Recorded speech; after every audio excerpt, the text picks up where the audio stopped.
If you are a project manager or an engineer who is thinking to be a project manager, this video is for you.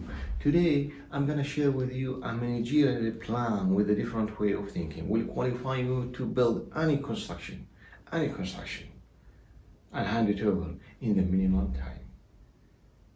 Our example for today is to build up a concrete swimming pool, dimension 15 meter by 15 meter with a depth of 2.5 meter in a 21 days. Are you sure? Are you sure? Yes, in a 21 day. If this is your first time you are seeing me, my name is Abdullah Kandil. I am a certified professional architect in the scope of project management from the GAA, and this is my channel. And I will be happy if you share our family and join the channel by subscribing, liking this video, and wait the next video. Let's start. First of all, I wanna say why I'm doing this video. Actually, this video or the example which I'm gonna talk about it in details today and analyze every component and every data inside this example is like an assumption. I insert this example in my book which is in the scope project management called in Arabic إضاءات في علم إدارة المشاريع من التصميم إلى التنفيذ. Engineering project management highlighted from design to execution. This book actually is in Arabic words and published in 2020, the same month where the COVID-19 pandemic in all the world. I received many questions, many queries from all my colleagues and the people who was interested in this book and the scope of project management. They ask about this example and they go deeply in details how this come and how it can be happen and how it could be happen and what is the way and how you think to solve this and how you think to solve this. Today I'm gonna answer all these questions in a very easy, simple language for everybody. I'm going also to read this example now from the book. طبعا المثال كما ورد في الكتاب بالتفصيل سنقوم بإقراءته سويا إن شاء الله. مشروع إنشاء مسبح خاص بنادي رياضي، مشروع افتراضي. يرغب نادي رياضي بعمل مسبح خاص بأرض تابعة للنادي مساحة 225 متر مربع وبعمق 2.5 متر مربع، على أن يتم الانتهاء من تنفيذ المسبح خلال 21 يوما من تاريخ الترسية للعطاء كحد أقصى، حتى يتمكن النادي من إقامة دورات السباحة التي أعلن عنها في بدء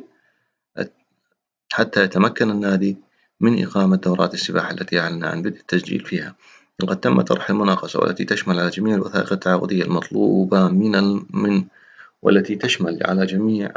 التعاقدية المطلوبة من مخططات لجميع التخصصات وجداول الكميات.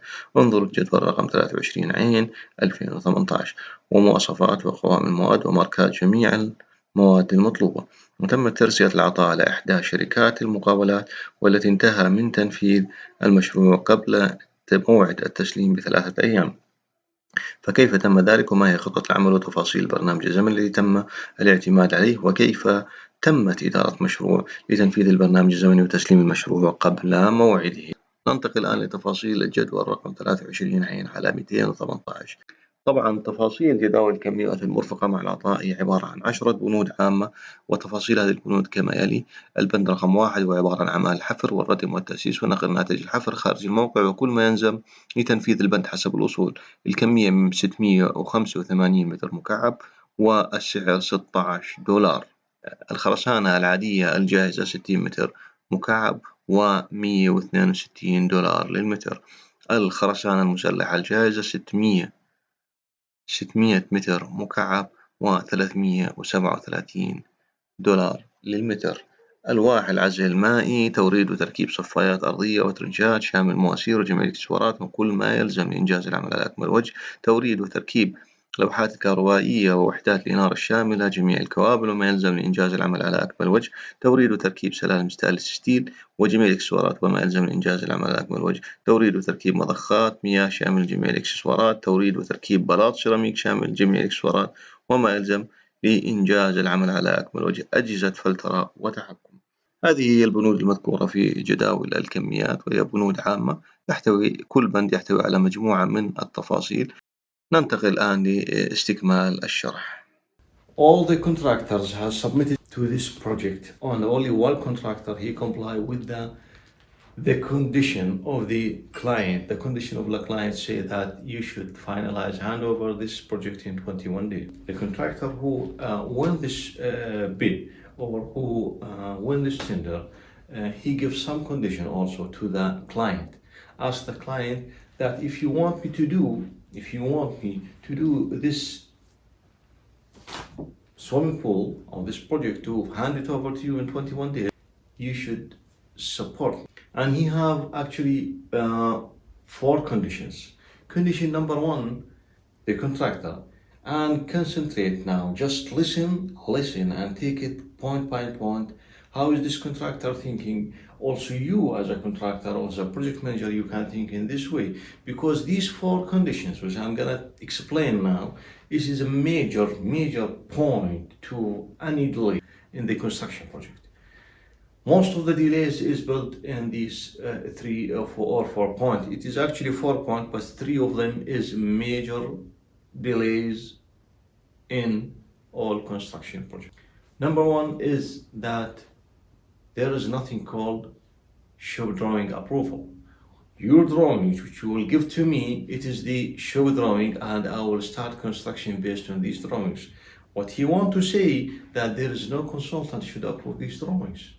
What you will give me is the construction drawings immediately. Don't tell me you have to approve all the drawings from the consultant, and the consultant has taken his time to review the drawings. Then he will respond to you, then give you code C, then after D, then B, then A, then you can do construction, and all of that I have to do it in 21 days. No way.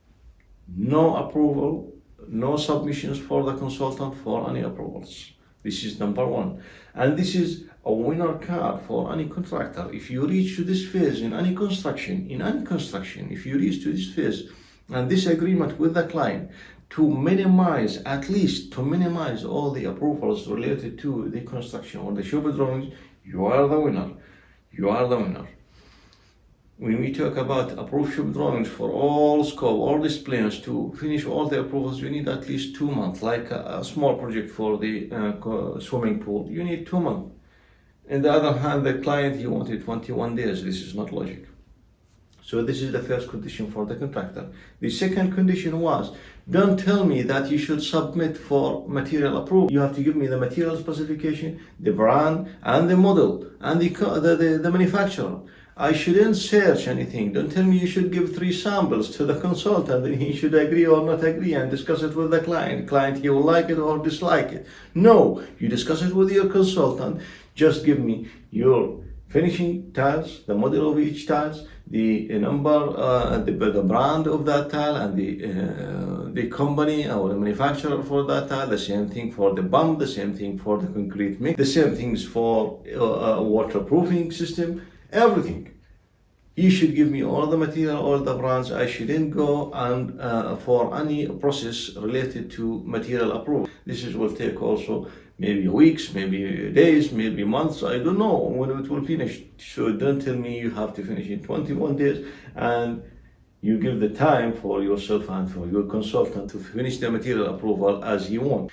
Number 3, he ask the client, since your project is a concrete swimming pool, that means we have a concrete process. After casting the concrete, I have a procedure for the curing, water curing for the concrete, because some standards say that you should have do water curing for the concrete to up to 7 days. Another standards say up to 14 days. The old standards was 21 days.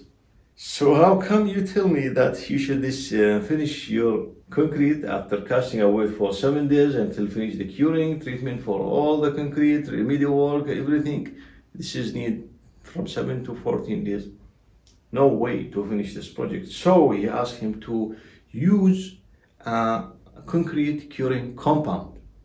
This material, concrete curing compound, you can use it, you can after 24 hours immediately start the next step of the concrete without any problems, without any risk, because this material is keeping the water inside the concrete and stop the evaporation of any water. So these 3 points is the major points of delays for any construction project. Number 4, he asking for a double down payment because he is planning to use professional drivers, professional manpower, and he planning to use professional and new equipment. This will reduce the factor of the delays. If you need to do maintenance every 1 day, 2 days to do maintenance for the equipment, this will waste your time and will delay your project.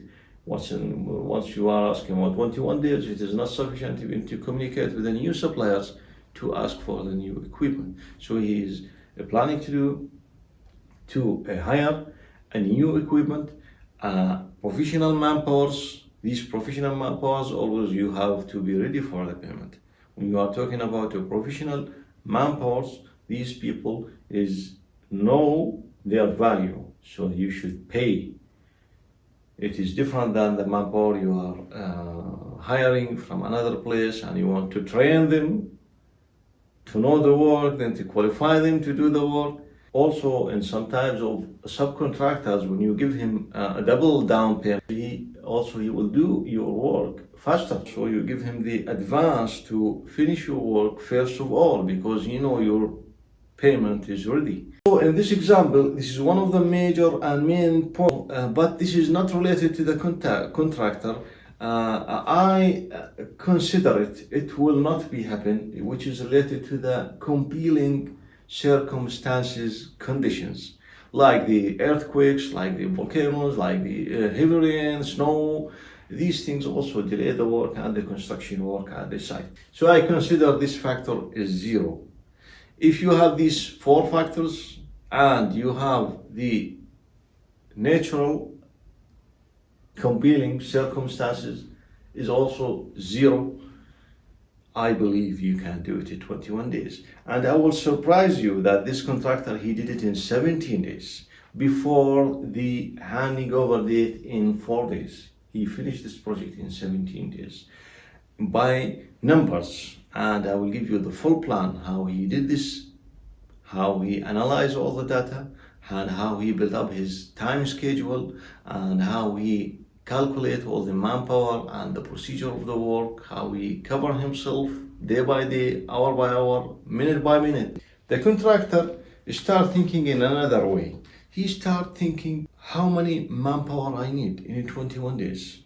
How many equipment I need in 21 days? First of all, he start calculating the productivity of all resources. Number 1, you should calculate the productivity of all resources. 3 things should start parallel. Number 1, you should start excavation. Number 2, the people or the group of purchasing team, you should start buying all the material. This will start in the day 1. Everybody to move, start all the materials. And this is one of the things where the contractor asked about it in the example. I forget to tell you about. He asked them, I will start the starting day for starting the swimming pool, construction in the swimming pool will be after I'm loading all the material, like the waterproofing, like the ceramic or porcelain tiles, like the curing compound, like the steel, everything. He asked to load this material first.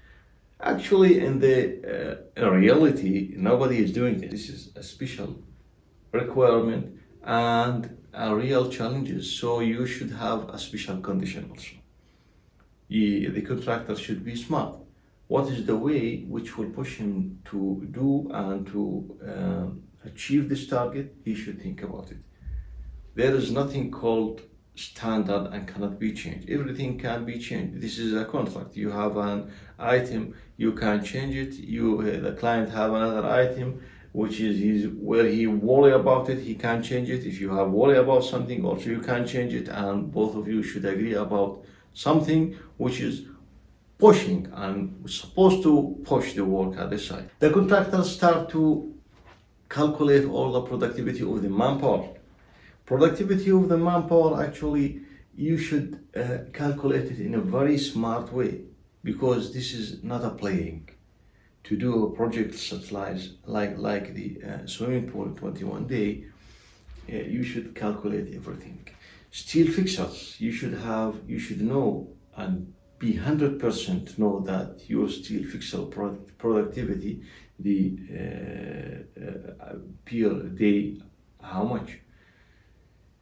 So also I have another video related to the productivity of the manpower or the civil works in general.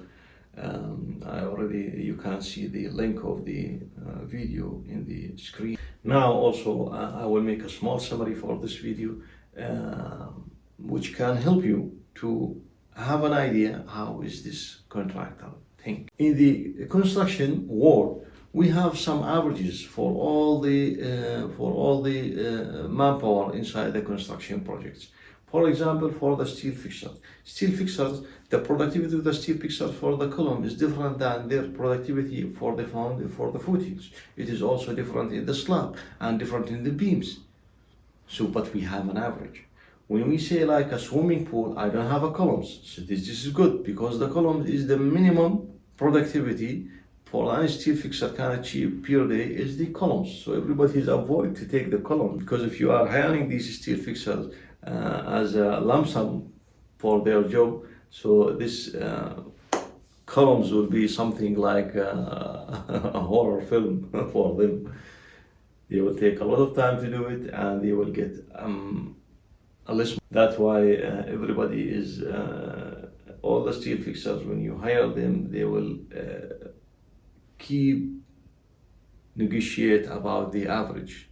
If you tell them I have all the columns, so nobody will agree with you, because he should balance. You give him the slab productivity for steel fixing the slab, it is very easy if you want to compare it with the column. So you cannot tell him you should give me 2 cubic meter from the steel fixing every day, because he cannot do it in the columns, but he can do it in the slab, he can do it in the footing, he can do it in the walls, some type of walls, not all the walls. So we are talking about an average. To keep it at the site, you should move it in another way, where there is some places in every city, in every country, there is some places nominated from the government of the municipality that the places you can drop your rejected backfilling in this area only. You cannot do it or use it in anywhere. So that means you should have a system. You should have authorization, you should have a system. Your drivers should be very aware about what they are doing.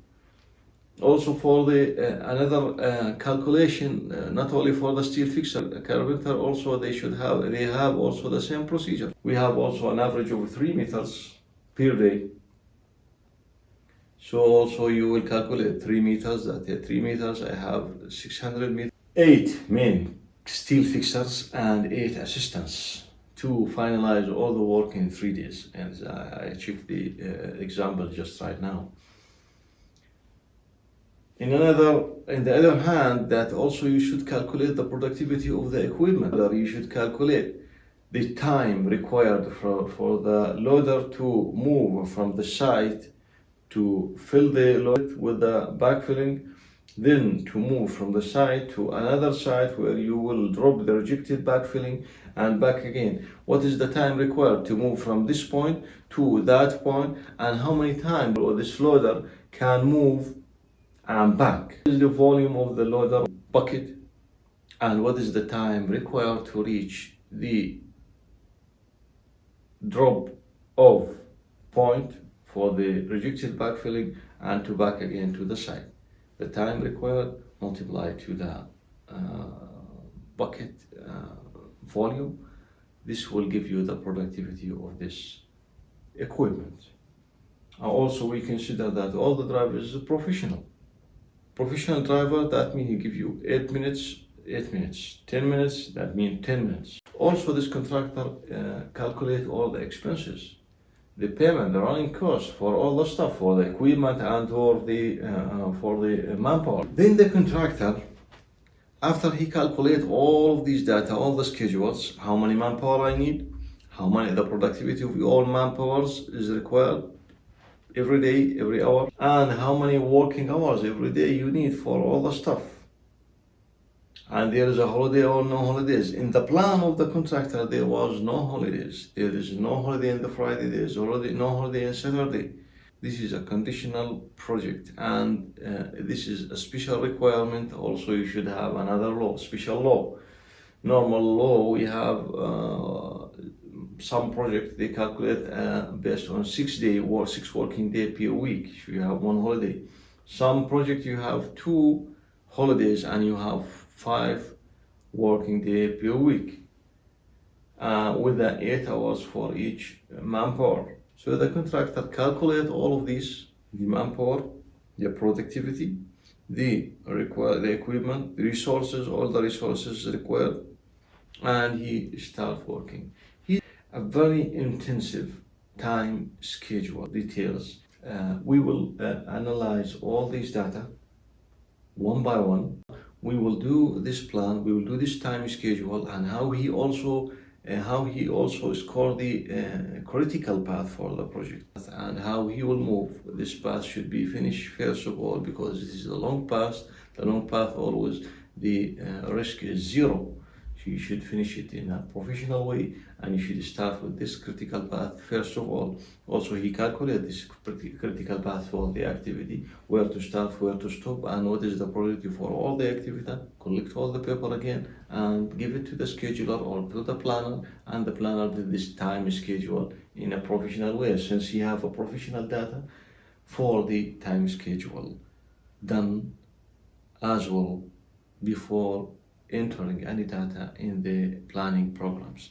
My belief, and this is also, I mentioned this in the project, in my book clearly, that the design of the time schedule should be through the project manager, not through the scheduler or the planner. This is your job as a project manager. How you are collecting the data, analyzing the data and collect them, how you make the plan, how you join everything, the financial issue with the technical issue, with the construction, with the material, the purchasing, merchandising, everything. Collect everything together to build up your time schedule. The planner or the schedule, they cannot do your job as a project manager. Next video, we will talk about this in details, and I'll be happy if you like this video, share it, and wait for the next video. Thank you everybody. Assalamu alaikum wa rahmatullahi wa barakatuh.